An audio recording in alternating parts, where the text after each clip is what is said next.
What is RMD and ఎవరైతే young entrepreneurs ఇప్పుడు ఏదైనా బిజినెస్ స్టార్ట్ చేయాలనుకుంటే వాళ్ళు కూడా ఏ ప్రకారంగా ఆర్ఎండి చేయాలి?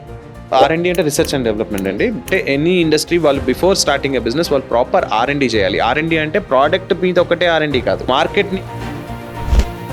So how much approximately first బ్రాంచ్‌కి మీకు ఎక్కువ ఇన్వెస్ట్‌మెంట్ అయింది? నాకు ఫస్ట్లో బట్ ఇక్కడ మీరు ఎప్పుడైతే స్టార్ట్ చేశారో స్టార్టింగ్‌లో ఎనీ డిఫికల్టీ ఛాలెంజెస్ డెఫినెట్గా ఛాలెంజెస్ ఫస్ట్ ఉంటాయి. బ్రాంచ్ ఫస్ట్ బ్రాంచ్కి కూడా ఉండేవి. ఇప్పుడు ఎవరైతే యంగ్ ఎంటర్‌ప్రెన్యూర్స్ ఉంటారో వాళ్ళు బిజినెస్ స్టార్ట్ చేయాలనుకుంటున్నప్పుడు they don't do R and D, just they directly jump into the business. So what is R and D meaning మీ దృష్టిలో? అండ్ దాని తర్వాత మీరు ఏ ప్రకారంగా చేశారు? అండ్ ఎవరైతే యంగ్ ఎంటర్‌ప్రెన్యూర్స్ ఇప్పుడు ఏదైనా బిజినెస్ స్టార్ట్ చేయాలనుకుంటే వాళ్ళు కూడా ఏ ప్రకారంగా ఆర్ఎండి చేయాలి? బేసిక్గా ఆర్ఎండి అంటే రీసెర్చ్ అండ్ డెవలప్మెంట్ అండి. బిఫోర్ స్టార్టింగ్ అ బిజినెస్ అంటే ఎట్లా చేయాలి, అసలు ఈ ప్రోడక్ట్ ఏంటి, దీన్ని మనము ఎలా బిల్డ్ చేయొచ్చు, దీన్ని ఎట్లా అంటే నేను మిల్క్ షేక్స్ ఇండస్ట్రీలో నాదేం పెద్ద రాకెట్ సైన్స్ ప్రోడక్ట్ కాదు.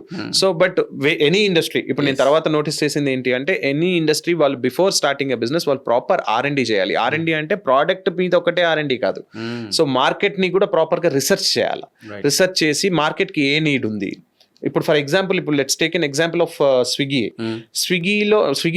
ఆర్ జొమాటో ఇవి రాకముందు what we use to do, మనము రెస్టారెంట్స్ కి కాల్ చేసి బాబు వి వాంట్ దిస్ ఫుడ్ అంటే they use to prepare that and మనం వెళ్ళి పిక్ చేసుకోవడమో, లేదు కొన్ని very few restaurant use to have this delivery boys.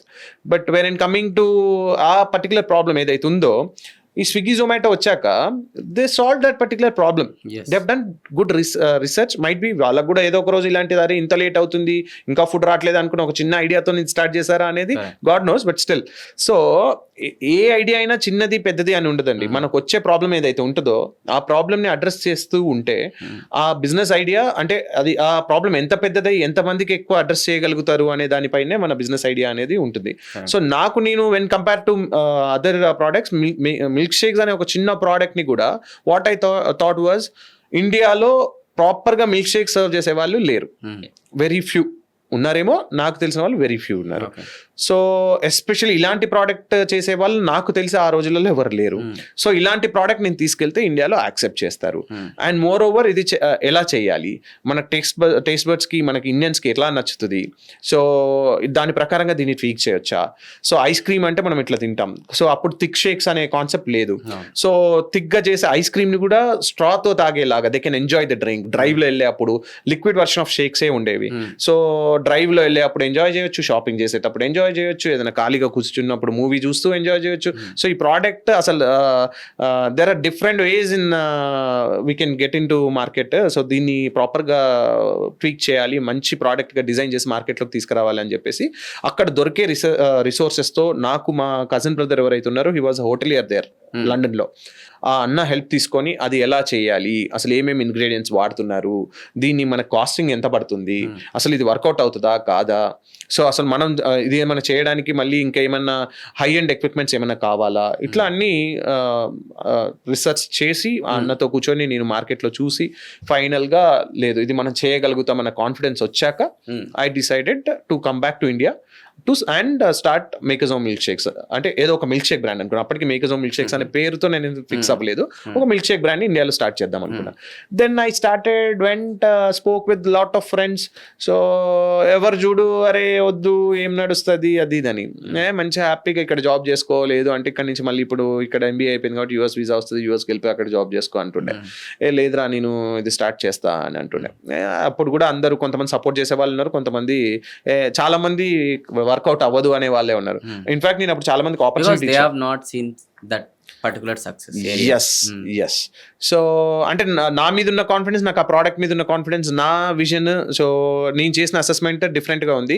So వాళ్ళ అసెస్మెంట్ మైట్ బి రాంగ్ ఏమో, but not done assessment also might be నా మీద అసెస్మెంట్ చేసి ఉంటారు, ప్రోడక్ట్ మీద కాకపోయి ఉండొచ్చు, నా మీద అసెస్ చేయాలి.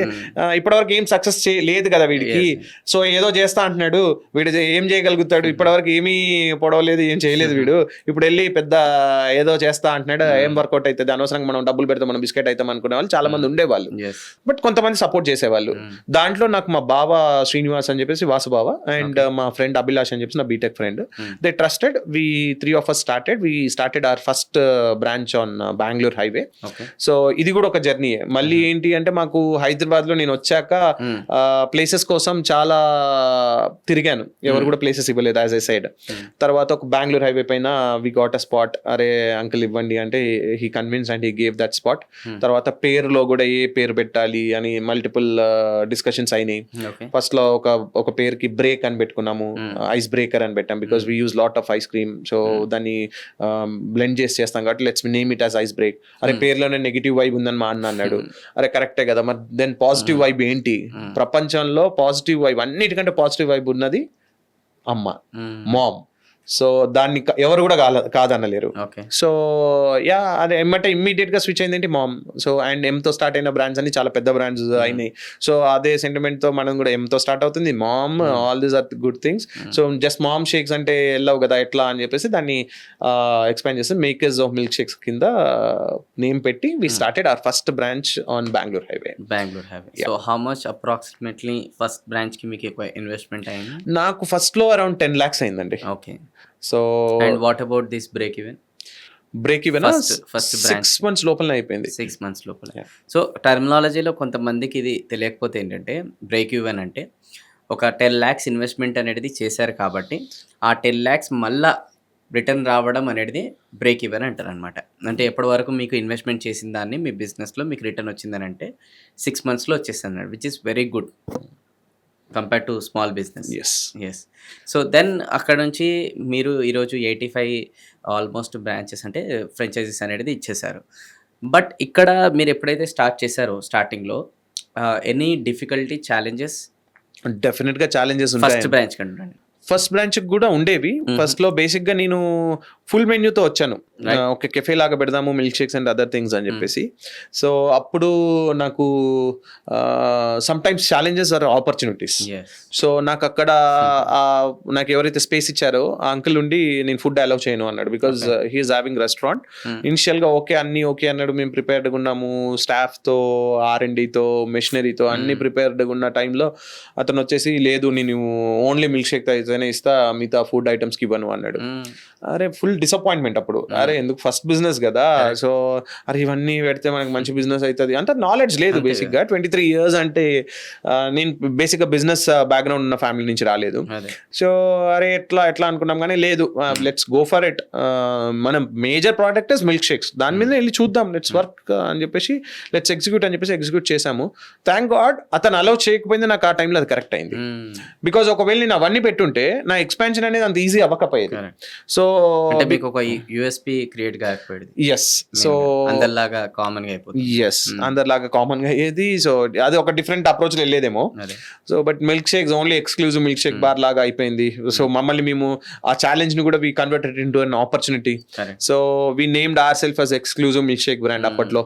సో ఓన్లీ మిల్క్ షేక్స్ అమ్మి బాగానే సక్సెస్ అయ్యాము. అయిన తర్వాత ఫ్రాంచైజెస్ ఆపర్చునిటీస్ వచ్చాయి. People started asking for franchise. So franchise model అప్పుడు ఏంటి అనేది పెద్ద మాకు అంత పెద్ద నాలెడ్జ్ లేదు.